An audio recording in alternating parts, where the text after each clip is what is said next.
It's like a bomb went off. We've searched about 181 to 190 homes. Some of them are off the foundation. Inside, everything's gone pretty much. Everything's broken down.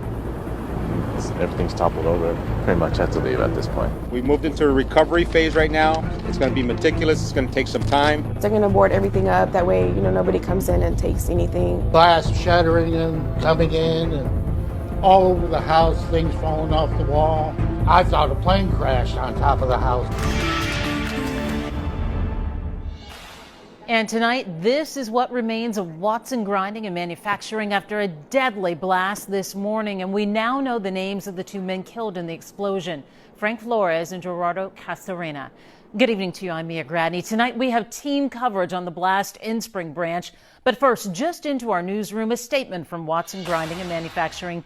They say in part, quote, "Our hearts go out to the families and businesses impacted by this incident and to our community. At this time, our immediate concern is the safety and well-being of everyone in the area and our employees." Our team coverage kicks off with David Gonzalez live near Watson Grinding and Manufacturing with the latest for us tonight. David? Hey, Mia, as you mentioned, the fire chief did confirm the names of those victims as Gerardo Castorena and also Frank Flores, who were both employees of that facility. And tonight it's also all about that damage. I want to show you the home right behind me. You can see some extensive damage. But tonight also HPD and other law enforcement is here on the scene, making sure that looters stay away. Houston Mayor Sylvester Turner got his first look at the damage caused by the major explosion that leveled Watson Grinding and Manufacturing. He toured some of the more than 200 homes damaged by the blast, many of them left unlivable. The explosion killed 2 employees and injured nearly 20 other people. Mayor Turner saying it could have been so much worse. But at the explosion occurred 2 hours later, many more people, lives could have been lost, and many other individuals in the surrounding areas could have been seriously impacted. Now authorities are trying to pinpoint what caused the explosion.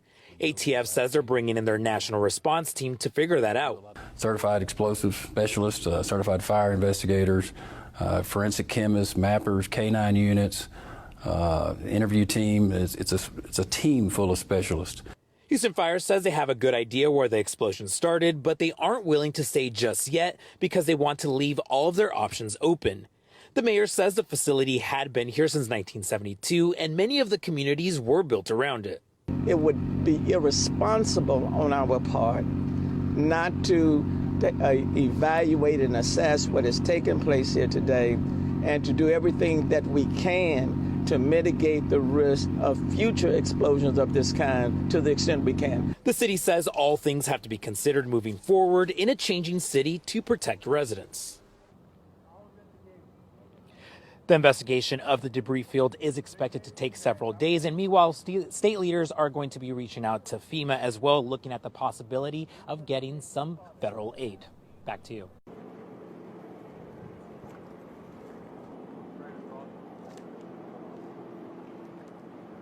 Closing was over here. This is the back. And that's front side.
We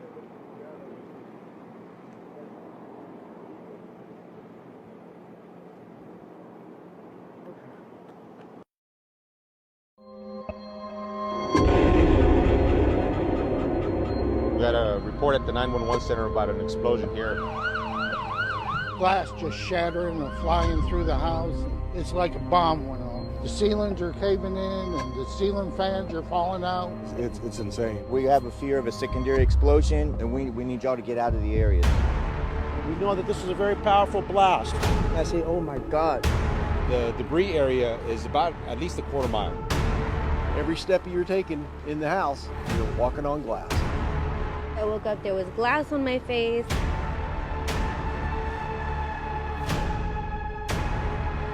We have about 199 homes in this area. We've assessed between 180 and 190 at this point. The majority of those have received some sort of damage.